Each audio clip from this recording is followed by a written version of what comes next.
Hi everyone, my name is Zita and I'm here with Jason. Say hi, Jason. Hi. Jason, we're going to be doing a hip extension assessment. So what I'm doing in these tests, this one specifically, is I'm going to be putting my hand on either side of your back down here on top of the muscles that are called the erector spina. And I'm also going to be putting my other hand into the center of your bum cheek onto your gluteus maximus and then extending my thumb down onto your hamstrings. And what I'm doing, Jason, is I'm going to be testing to see in what order the muscles of your back and your leg and core fire off when you do what's called a hip extension. So what I need you to do is keep your knee straight, and you're going to take this right leg here and you're just going to lift it up. And you're going to keep your back and spine nice and neutral. I know that that's a little bit more challenging for you just because we do have a bit of spinal curvature happening in your back. But that's not going to impact the assessment based on what I've read. And we'll see kind of what happens in terms of the firing patterns of those muscles. So do you understand what I need you to do today? Yes. Awesome. All right, so I'm just going to come in here. I'm going to put some pressure here, just a little bit, Jason, so I can feel it on either end. And with my other hand, digging in a little bit here. This shouldn't be painful at all. I just need to kind of feel what's happening. And again, you're going to extend that right leg, keeping your knee straight. So just lifting it up a little bit, and I'm looking to see which muscles fire off and what order they're firing off in, okay? Okay. Whenever you're ready, you can go ahead and lift that leg. Excellent. Jason, I'm going to get you to do that again, okay? Good. And let's try it one more time. Awesome.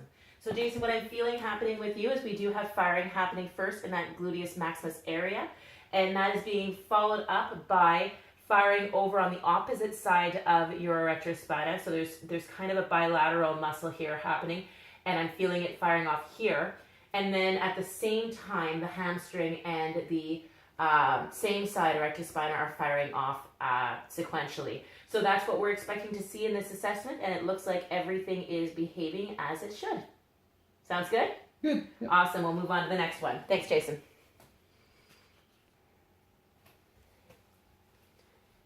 All right, so we're moving on to our next assessment, which is a hip abduction assessment. I just get those ones confused.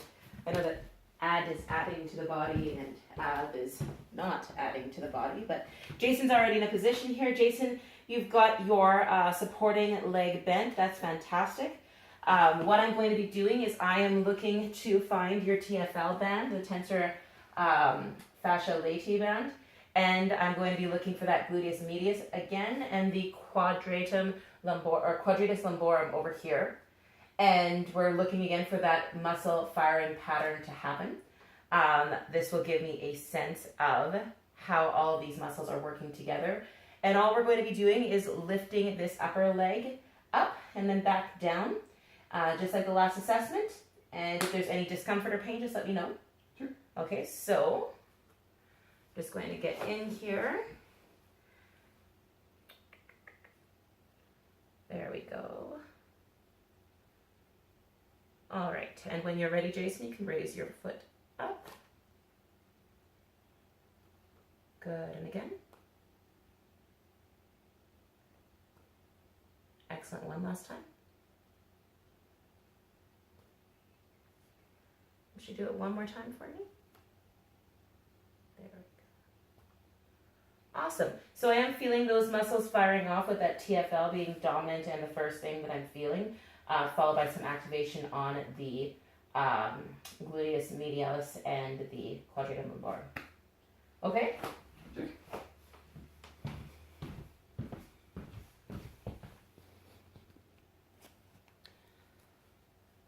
All right, everyone. So we've actually had Jason flip over onto the other side now. We did do the abduction assessment on the one side, but we do want to test the other side with Jason because he has an anterior pelvic tilt. And so what that's done is it actually has made it very hard to feel any massive firing pattern in the gluteus medius area. We have no issues finding the TFL and feeling the activity in the QL of the back, but we are having some difficulty even feeling any firing of that gluteus medius, which is consistent with some of Jason's movement distortion patterns. So we're going to do it again, Jason. I'm going to see what I can come up with on this side. Right, just getting in. Part of me as I get a little intimate. And I'm going to get you to do this assessment one more time. All right, and I'll get you to do it one more time for me. Good job. And let's do it one more time for good measure. Awesome. So again, I am feeling that TFL firing first, which is an indication that it might be a little bit overactive in its capacity as a synergist. I am feeling QL activity here up in the back, but I'm having great difficulty feeling a huge amount of firing from the glute med at all, which indicates to me that perhaps we want to investigate that a little bit further as we move through some of the other movement assessments. So does that make sense to you, Jason? Yeah. Yeah? Awesome. Sounds good. Oops. Okay, so moving on, Jason, we're going to be doing the trunk flexion assessment. And so for your intents and purposes, what you're doing here is a bit of a curl up, right? You're just going to do a regular curl up. You don't have to go super high. We're just looking to get maybe the shoulder complex off of the ground a little bit. And meanwhile, I'm going to be feeling your abdominal complex over here and making sure that everything is moving in the order that it should be moving in and responding in ways that we should be expecting them to respond. Okay? Yep. Do you have any questions about this at all? No. No. So we've got the legs up at a 90-degree angle. You're in a comfortable position, and we will perform that curl up whenever you're ready, Jason. Awesome. And do it one more time for me.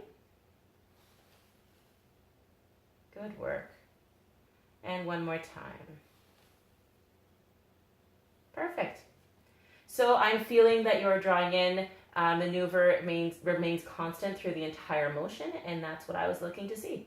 So good job. Yay, body. Yeah. Performing as we want it to. All right, Jason, this is the last one we're going to be doing. We're looking at the cervical deep flexor muscles. And what you're going to be doing for this one is you're going to take your head and you're going to look at your toes. Just in a normal movement pattern, kind of lifting the head and rolling it towards an angle where you can look at your toes. And I'm going to be assessing how your cervical deep flexor muscles allow for that movement to occur. Okay, does that make sense? Yep. Awesome. Any questions? No. Okay, whenever you're ready. Good. Come on down. We'll do that one more time. Excellent. And last time.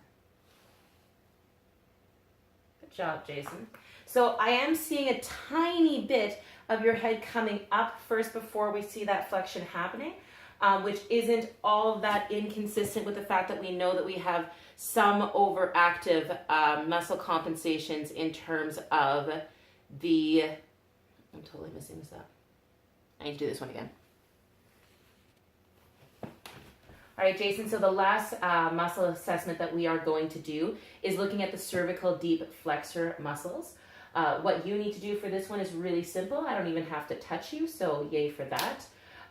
You are going to be lifting your head and just looking towards your feet. And what I'm looking for here, Jason, is to see how the muscles that support the flexion of the head work cooperatively and whether or not we have some overactivations that need to be addressed, okay? So I'll get you to just roll up and look at your feet. Awesome. And back down. We'll do that one more time. Good work. And one last time. Fantastic. Okay, so what we are seeing here is that for the most part, you're actually able to do the flexion really nicely, but there is some slight lifting of the head before we see that cervical flexion occur. And that indicates to me that we may have some overactivity of the scalenes and the sternocleidomastoid. Sternocleidomastoid, that's a really, really big word. So there might be some overactivation happening that we could look at, and that again would be really consistent with some of the pattern distortions that we've seen from some of your movement assessments. Okay? Okay. Do you have any questions about anything we talked about today? No. Everything sounds good to you and sounds consistent? Yep. Wonderful. Then we will end this assessment here. Thank you so much for participating.